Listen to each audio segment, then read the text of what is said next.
First, we are going to talk about the buzzy rumors surrounding a potential new Bravo series, Next Gen LA. It seems the massive success of Next Gen NYC, I mean, it pulled in 5.4 million viewers across platforms, which made it Bravo's most watched series and season premiere ever. That's really opened the door, it looks like. Well, yeah, and what's truly strategic here is how Bravo was sort of capitalizing on that built-in fan loyalty. Right, that built-in audience. Exactly. Yeah. This isn't just about, extending an existing franchise.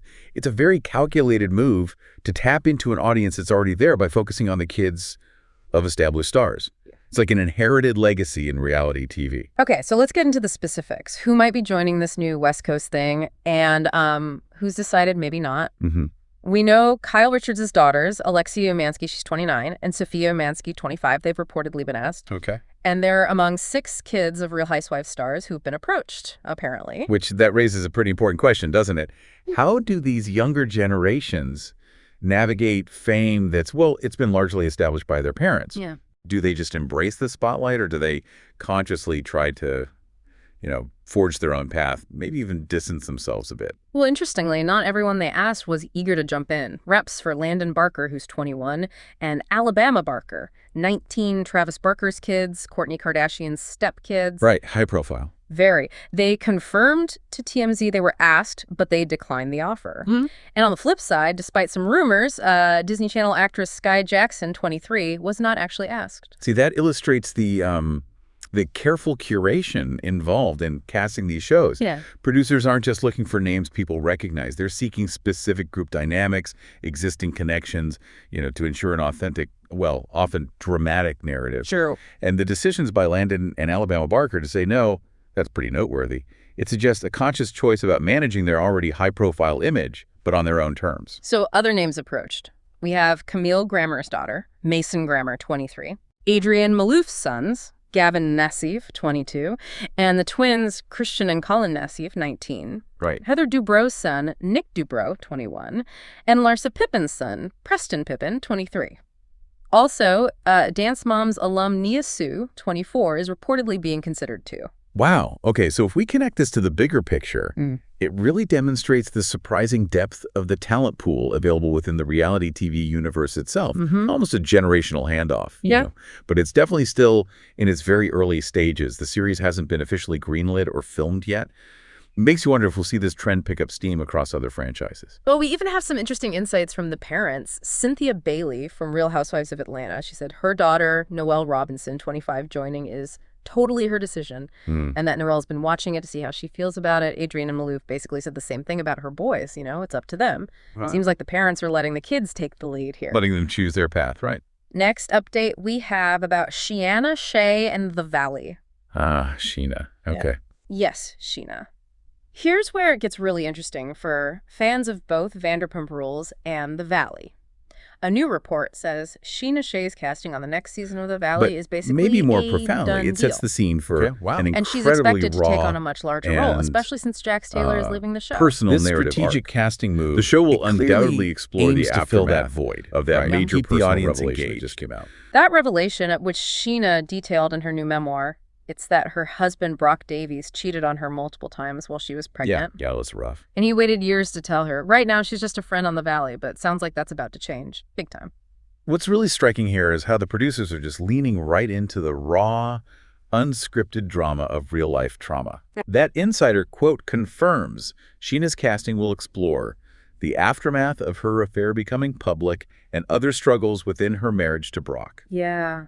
This move really exemplifies how closely linked reality TV has become to the actual, often quite painful lives of the people on it. It pushes the boundaries of what's considered entertainment, doesn't it? It really does.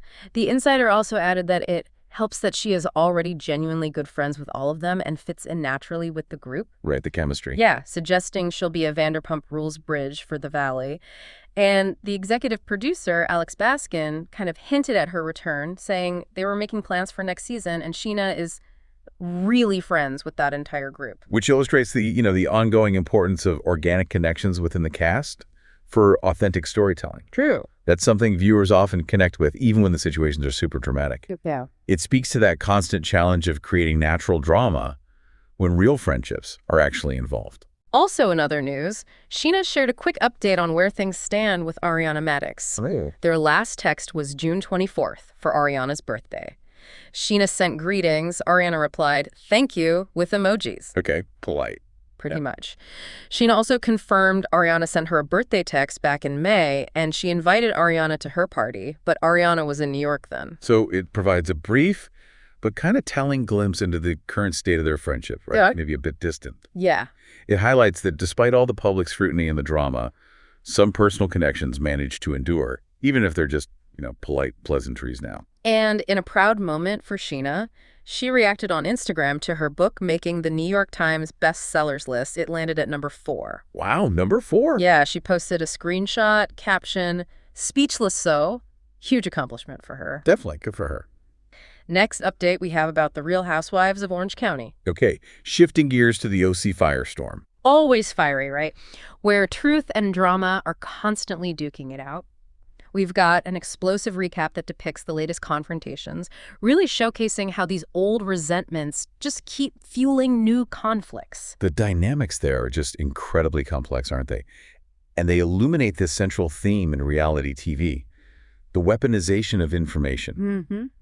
Perceived betrayals, like Katie Janela's illegal recording of Shannon Storm's boudoir. Right. The recording, they don't just create conflict, they become ammunition in this cycle of distrust that seems to define the group alliances. That recording has really put Katie Bedore's truthfulness under fire. Shannon Storm's boudoir, she stormed off even after Katie apologized. Yeah, that showed how deep it cut. It really did. And now we're seeing alliances sort of solidify. Heather Dubrow, Emily Simpson, Gina Kirschenheiter rallying around Shannon Bedore, while Jenn Pedrenti and Gretchen Rossi are standing by Katie. Interestingly, Gina, even though she's team Shannon Bedore, she still says she feels bad for Katie despite her constant lies. Which demonstrates that fluid nature of loyalty in these groups, right? Personal bonds get tested constantly by perceived betrayals, past behaviors. It creates this shifting landscape where friendships can just turn into strategic alliances, or maybe back again. And speaking of strategy, here's where Tamra Judge steps in to, stir the pot. Of course. She showed up at Heather's $80,000 party with Joe De La Rosa, Slade Smiley's ex. Ooh, calculated. Totally. Tamra admitted she asked Heather if it was okay. Heather said yes. Tamra's goal was clearly to make Gretchen squirm. Did it work? Apparently not. Gretchen and Slade played nice, so mission not accomplished for Tamra. It clearly illuminates those calculated moves some cast members make, not to resolve things, but just to provoke reactions, right? Yeah. Add layers to existing drama.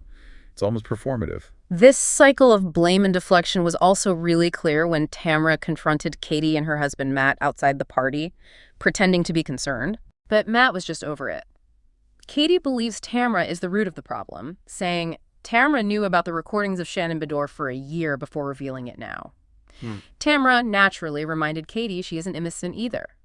And that scenario just highlights the difficulty of accountability in such a public sphere, doesn't it? Yeah. When everyone's deflecting blame, refusing to really own their part, genuine resolution just feels impossible. It creates this ongoing, self-perpetuating conflict.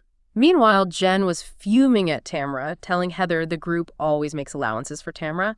Jenn, kind of wanting to believe Tamra is changing, agreed to meet up with her, even though Ryan Boyajian was still attacking Tamra on social media.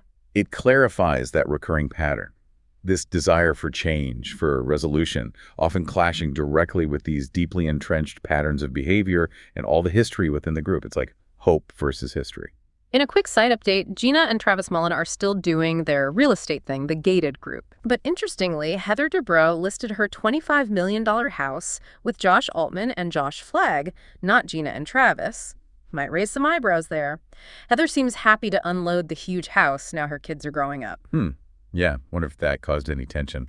We also learned Tamra's daughter Sophia isn't ready to move out yet, cost of living and all that. But Tamra credits therapy for realizing Sophia is maybe afraid to spread her wings and fly. Sophia apparently wants her mom to show herself some compassion, too. Which brings to life some of the personal challenges they face, right? Even amidst all the drama, there are these relatable family dynamics playing out. Definitely. Elsewhere, Shannon Bedore, Emily, and Gretchen did aerial yoga. Okay. Gretchen expressed zero desire for resolution with Tamra, citing her history of repeated behavior. And Shannon Bedore was still, understandably, furious with Katie. It really reinforces the deep-seated nature of some of these feuds. Suggests that some relationships might just be beyond repair, at least for now. Later, Heather and Gina met Katie. Heather questioned Katie's motives, saying she heard Katie was asking a radio host to put out stories about the group information that came from Tamra. Tamra again. Yep. Katie looked shocked, but the group struggles to believe her. Katie's husband, Matt, thought it was ridiculous, questioning why Katie's deemed untrustworthy when Tamra's still part of the crew. Katie says she's just focusing on having all 4 kids under one roof again. This raises that important question about how information spreads, how it gets manipulated within the group, right? And how these alleged receipts can just create a cycle of distrust. Finally, the big sit-down between Jenn and Tamra actually happened. Okay, the showdown. Jenn started off understandingly, acknowledging Tamra's struggles, but she wanted honesty about their friendship. Tamra admitted going off on Ryan, but insisted he wasn't innocent either, and she was tired of Jenn calling her a monster. Which demonstrates the inherent difficulty of reconciliation when both sides feel wronged and are unwilling to fully accept blame. It often leads to escalation, not resolution. Exactly. Jenn's apparently condescending tone sent Tamra over the edge. Tamra brought up Jenn being evicted. Oof, low blow. And Jenn clapped back with Tamra's own cheating rumors. Then Tamra dropped a bombshell accusing Jenn of cheating with another guy at a yoga studio. Wow. It just illustrates how quickly these talks can devolve when personal attacks and, deeply guarded secrets get weaponized. Yeah. There's just no room left for constructive dialogue. It becomes less about fixing things and more about winning the fight. Jenn pointed out she's not trying to be Tamra, even though she tried on Tamra's extensions as a joke, which Tamra twisted. Jenn called Tamra special and sick, just disgusted. Tamra left the meeting telling Jenn to fuck off. So much for making up. Not happening soon, it seems. Next update we have about Gretchen Rossi and Slade Smiley's relationship. Okay, speaking of Gretchen. Right. We have an intriguing deep dive into her 16-year relationship with Slade Smiley and why they never actually tied the knot, even though he proposed way back in Season 8 of RHOC. What's fascinating here is how external factors and really personal circumstances can impact major life milestones, even for public figures. Mm-hmm. It offers a more nuanced view than what we might see on screen, reminding us that life for reality stars throws curveballs, just like for everyone else. Gretchen shared that it wasn't really an intent not to get married, but more a series of circumstantial situations. Okay. Their first chosen wedding day, it was a holiday weekend. Lots of family couldn't make it. Then Slade got booked for a mini-series in Mexico for months, which messed up the next date. So this clarifies that, even for people in the public eye, life just gets in the way sometimes. Right. It highlights how real-life priorities, unexpected opportunities, they can completely derail a planned narrative, forcing a shift in focus. And here's where it gets really personal and shows their priorities shift. Gretchen started thinking about her biological clock, realized she really wanted a child. Since Slade had a vasectomy 15 years earlier, they knew IVF was likely their only option. So they made a conscious decision. Put the effort, the money, into IVF, not into planning a wedding. Which brings to life those deeply personal, emotional decisions families face, especially with fertility challenges. Yeah. It emphasizes a very relatable aspect of their lives that often stays private, showing how building a family can absolutely take precedence over a big public wedding. Then, after their daughter Skylar was born, Gretchen went through massive postpartum depression for almost 3 years. Wow, 3 years. Yeah, feeling overweight, unwell, angry, sleep-deprived. She clarified it wasn't about not wanting to get married, but these intense circumstantial and emotional challenges. Now, with Skylar older, they are apparently considering it again. That really demonstrates the often unseen struggles behind the, glamorous facade.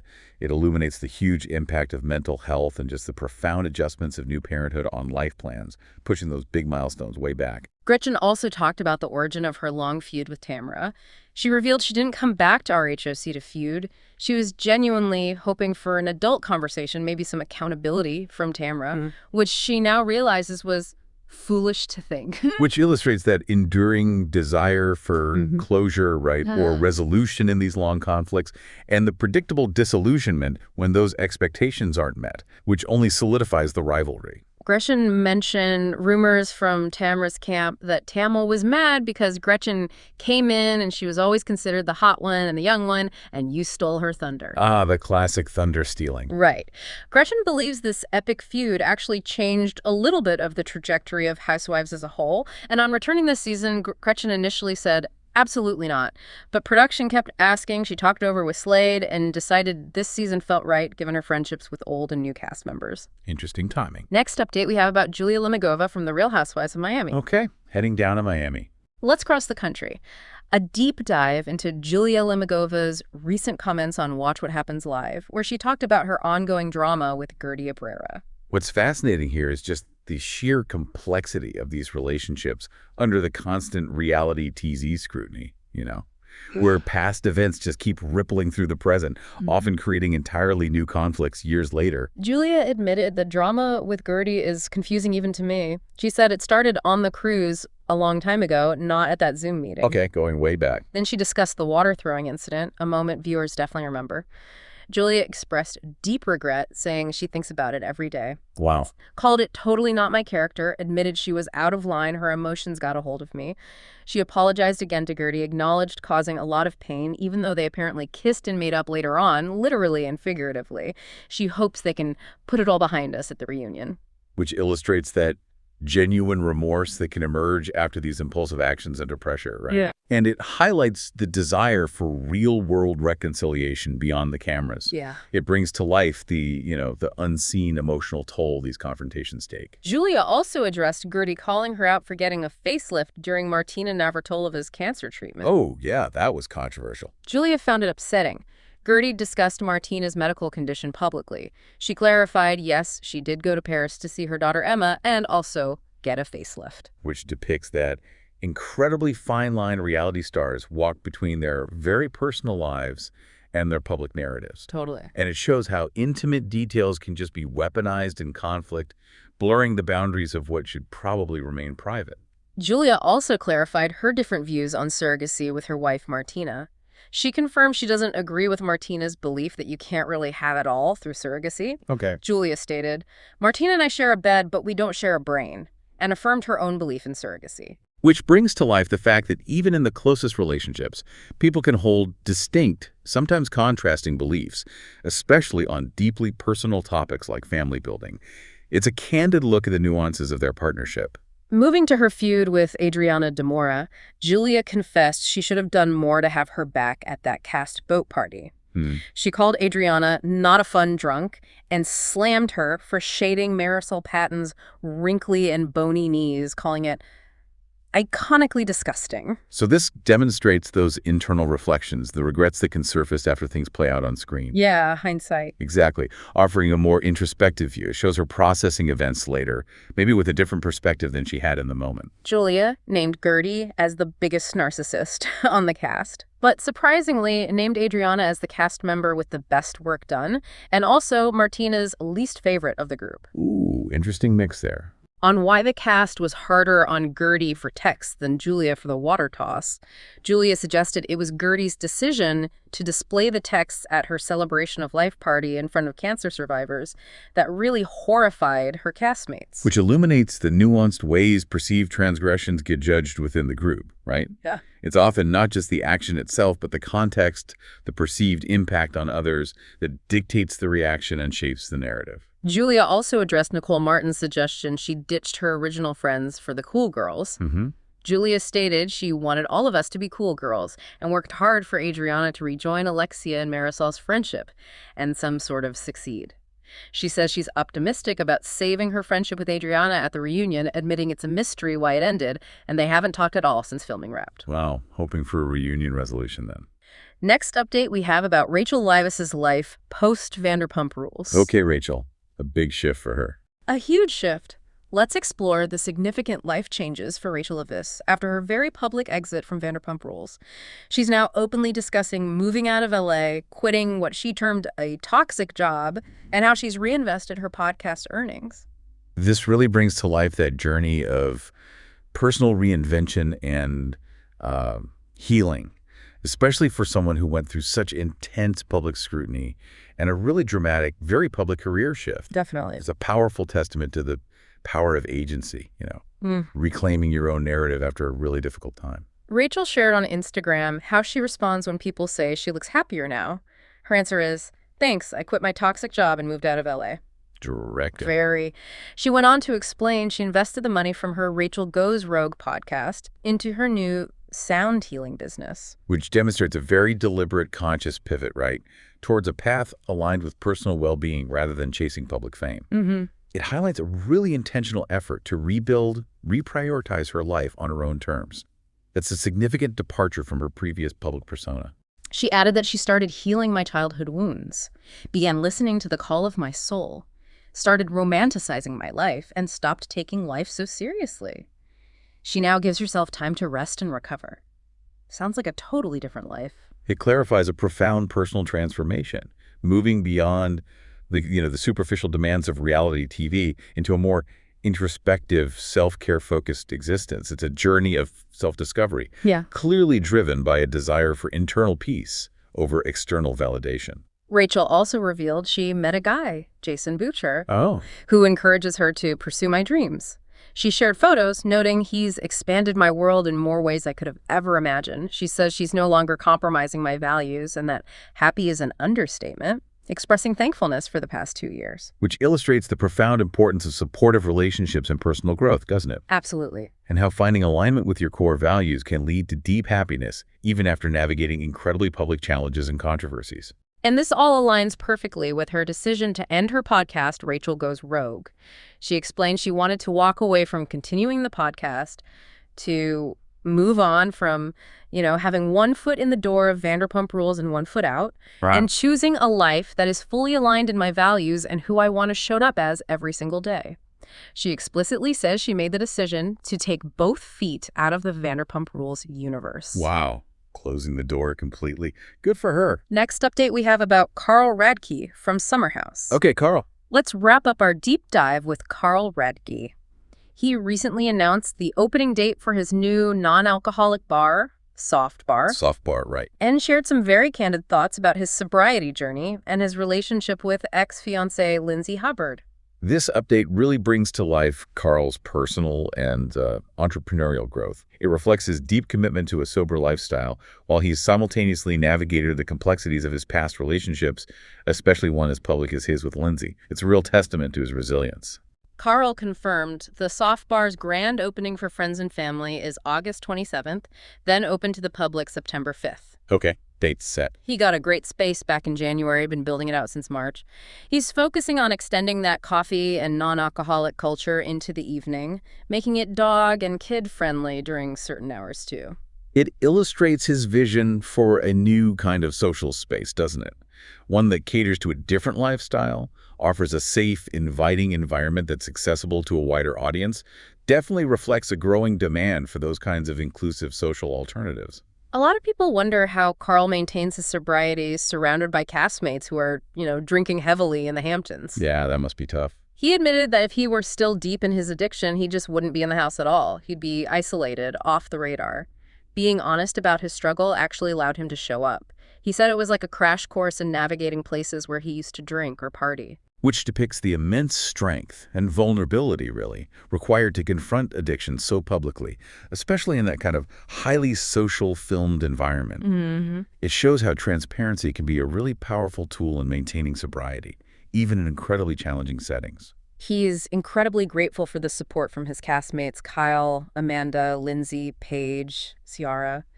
They knew how dark his drinking and drug use was. Right. They were just happy he was there in a better way, because when he said he was a nightmare to be around, a roller coaster.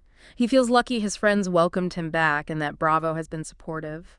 His motivation now is the hope that maybe one person watching might feel more comfortable telling someone they struggle. That clarifies the profound impact that genuine support from your closest circle can have on a recovery journey. Yeah. And furthermore, it illustrates how deeply personal struggles, when shared openly like that, can transform into a source of inspiration and help for countless others, extending way beyond his immediate group. As for his dynamic with Lindsay now, Carl said he never fully closes the door on a friendship. He acknowledged there's so much history and so much love between them from, 10 years of shared experiences on the show. He hopes that as she moves on, dates other people, maybe there's an opportunity to be friendlier. He noted their current interactions are cordial. He also briefly mentioned Lindsay was pregnant during season 9 and welcomed her daughter, Gemma, with ex-boyfriend Turner Koufe after filming Wrapped. Carl keeps it positive, just asking, how's Gemma doing? which illustrates the enduring nature of deep connections, even after really difficult public breakups. It suggests that those past shared experiences can continue to sort of tether people, creating a foundation for future civility, maybe even friendship, despite the public amplification of all their challenges.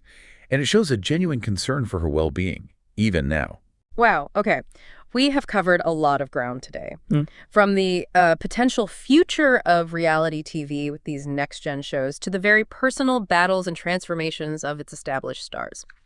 It's really clear that behind every headline, there are these complex human stories unfolding, often amplified by the very nature of these shows. Indeed. Each one of these updates, whether it's about a casting decision or a marital struggle becoming a major storyline, a long-standing feud that just won't die, or a journey of profound personal healing, it illuminates that constant interplay between the public personas and the deeply private reality.